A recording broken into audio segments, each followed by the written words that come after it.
Hello and welcome to Daily English Flow. We're really happy you're here. I'm Amelia. And I'm James. On this channel, we practice real, everyday English with simple and natural conversations. If you enjoy learning this way, don't forget to subscribe and like the video. All right, let's get started. So, Amelia, today we're talking about daily routines, right? The normal stuff we all do every day. Yes, morning to night. And honestly, routines can sound boring, but they're great for English practice. True. Also, I want to know one thing first. Are you a morning person or an evening person? I'm a morning person for sure. I like quiet mornings and I feel proud when I wake up early. Wow, I'm the opposite. When my alarm rings, I feel like my brain says, nope, not today. Do you hit snooze? Be honest. Yes, one time. Okay, maybe 3 times. 5 more minutes becomes 20 minutes very fast. That's so real. My alarm is soft music, so it feels less stressful, like a gentle push, not a punch. Mine is loud and rude. It's like, beep, beep, wake up, you're failing. Okay, so you finally get up. What's the first thing you do? Phone? Shower? Coffee? Coffee, always coffee. I walk to the kitchen like a zombie, and I only become human after coffee. Same. I make coffee, then I sit near the window for a minute. I like that calm feeling in the morning. That sounds peaceful. I usually check my phone fast, messages, weather, maybe news. Then I regret it. Yeah, the phone can steal your good mood. But okay, what about breakfast? Do you eat or skip it? If I'm late, I eat something super simple, like toast or a banana. If I have time, I make eggs. Nice. I often eat yogurt with fruit or oatmeal. It's easy and it keeps me full until lunch. Oatmeal feels so healthy. When I eat cookies for breakfast, I feel like my adult card is removed. No shame. After breakfast, I take a hot shower. It wakes me up better than any motivation quote. Hot shower is amazing. Then comes the worst part for me, choosing clothes. I stare at my closet forever. Same. I have clothes, but my brain says nothing looks good. It's such a weird problem. My trick is simple. I wear basic colors. If I don't overthink, I'm ready in 5 minutes. That's smart. Okay, then we go to work or school. How do you usually travel, James? Most days I take the bus. It's crowded, but I put on headphones and listen to music or a podcast. I drive sometimes, but traffic can be painful. Stop, go. It feels like a slow video game. Exactly. And when I arrive, I'm like, okay, work mode. What's your work morning like? I check emails, make a quick plan, and start tasks. If I don't plan a little, the day controls me. I do emails too, then meetings. Some meetings are useful and some are just people talking in circles. That's true.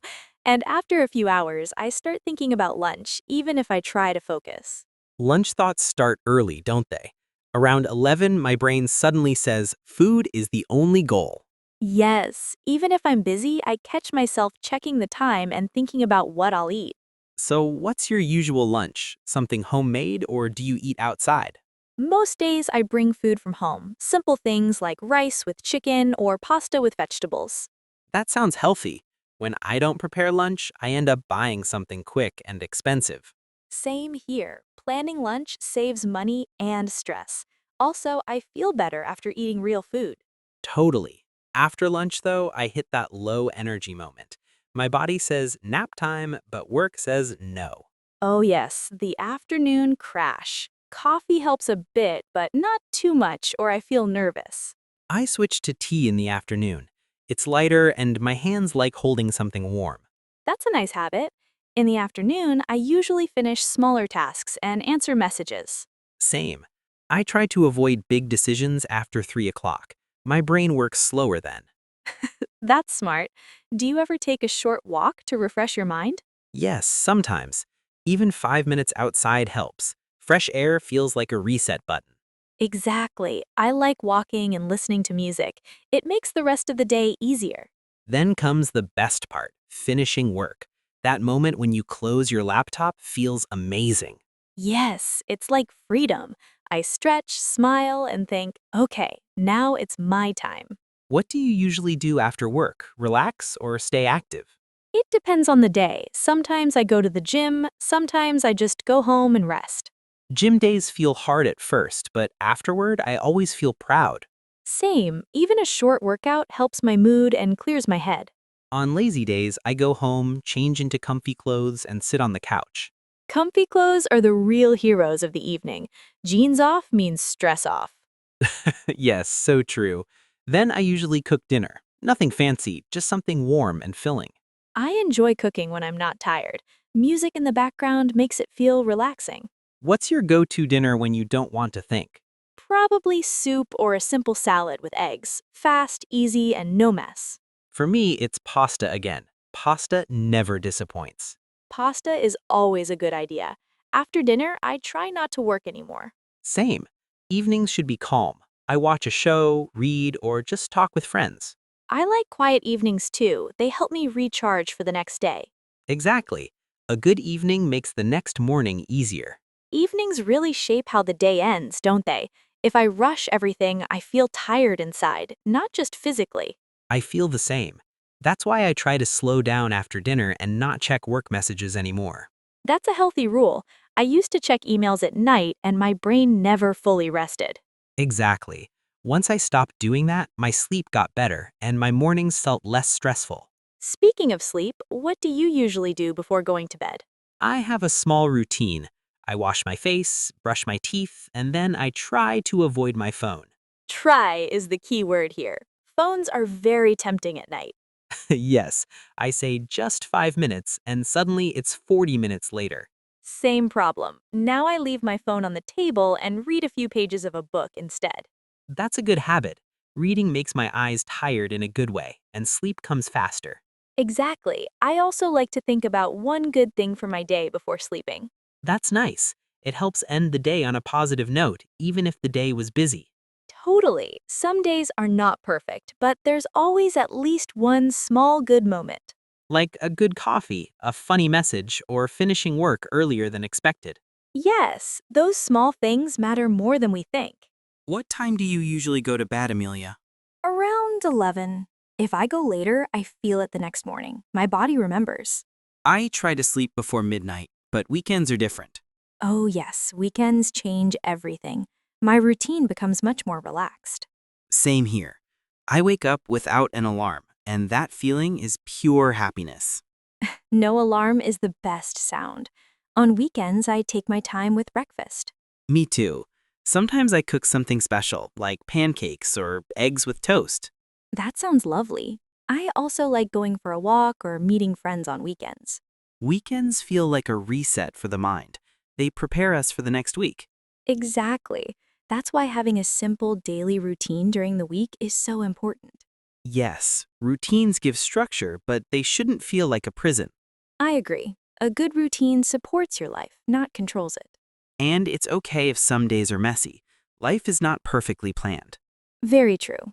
The key is balance, work, rest, and a little joy every day. I think many people feel pressure to have a perfect routine, but that's not real.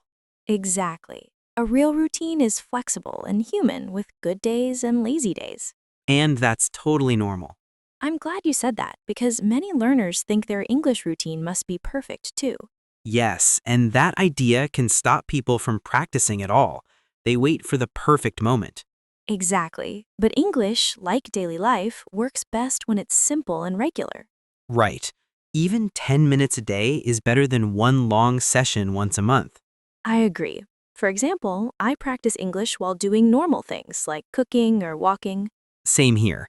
I listen to podcasts while cleaning, and suddenly the task feels less boring. That's a great trick. Your brain stays active and you don't feel like you're studying. Yes, it feels more natural. That's why daily routines are such a good topic for learners. Everyone has a routine, so it's easy to talk about your own life in English. Exactly. You don't need big or special stories. Simple things are enough. Like saying, I wake up at 7 or I drink coffee before work. Those sentences look simple, but they build confidence step by step. And confidence is very important when speaking a new language. Totally. When I feel confident, I speak more freely and make fewer mistakes. And even when mistakes happen, it's okay. That's part of learning. Yes, nobody speaks perfectly, not even native speakers. That's such an important point. People forget that native speakers also make mistakes. All the time, especially when we're tired or speaking fast. Exactly. So learners should be kind to themselves. I always say progress is better than perfection. I love that sentence. It fits both language learning and daily life. So true. By the way, do you plan your next day in the evening or in the morning? Usually in the evening, I make a short list so my morning feels calmer. I do the same. When I don't plan, my day feels messy and rushed. Planning doesn't need to be long, just a few key tasks help a lot. Yes, and it also gives a nice feeling when you finish everything on the list. That feeling is very satisfying. It makes me want to relax more in the evening. Exactly. Then you can enjoy your free time without stress in your head. Speaking of free time, what's your favorite way to relax after a long day? Probably watching a light TV show. Nothing serious, just something fun. Same here. I like shows where I don't need to think too much. Yes, my brain needs a break sometimes. I also enjoy talking to friends. Even a short call can change my mood. That's true. Social time is important, even for introverts. Absolutely. Humans need connection, even in small amounts. And those small moments make daily life richer and warmer. I think that's a beautiful way to see it. Yeah, daily life is really made of these small moments, not only big events or special days. Exactly. When people focus only on big goals, they sometimes forget to enjoy the normal days. And normal days are actually most of our life, so they deserve attention too. I agree. That's why talking about routines in English is so useful and realistic. Yes, learners can describe their real life, not an imaginary one from a textbook. And the more you talk about your own life, the easier speaking becomes. Because the ideas are already in your head, you just need the words. Exactly. You don't need perfect grammar to be understood. Clear and simple is enough. That's an important message. Many people are afraid to speak because they want to sound perfect. But perfect English is not the goal. Communication is the goal. Yes, if the other person understands you, you're doing great. And practice makes everything better over time, even pronunciation and grammar. That's why listening to conversations like this can really help. You hear natural English, normal speed, and real emotions. Exactly. Laughter, pauses, and simple reactions are part of real speech. Speaking of that, I really enjoy these relaxed podcast-style talks. Me too. It feels like chatting with a friend, not studying. And that's the feeling we want learners to have, comfortable and confident. Yes, no pressure, no stress. Just listen, repeat, and try speaking yourself. Maybe while cooking, walking, or drinking your morning coffee. Or during your commute, before work, or in the evening at home. English can easily become part of your daily routine. And when it becomes a habit, progress feels natural and steady. Exactly. Small steps every day lead to big results over time. That's true for language learning and for life in general. So if you're listening right now, think about your own day. How do you start your morning? What do you usually do in the afternoon? And how do you relax in the evening before going to bed? Try describing it in simple English, even just a few sentences. You don't need long stories. Short and clear is perfect. And don't worry about mistakes. That's how learning works. We all make them, and that's completely okay. Exactly. The most important thing is to keep going. Stay curious, stay patient, and enjoy the process. Learning English should support your life, not stress you out. Well said, James. I think that's a great place to finish today's conversation. I agree. This was a really nice and calm talk about everyday life. Thank you so much for listening and practicing English with us today. We hope this conversation helped you feel more confident and relaxed with English. If you enjoyed this episode, remember to like the video and subscribe to Daily English Flow. We post new conversations regularly to help you practice real, everyday English. Take care, keep practicing, and have a great day or evening wherever you are. See you next time, and thanks for being part of Daily English Flow.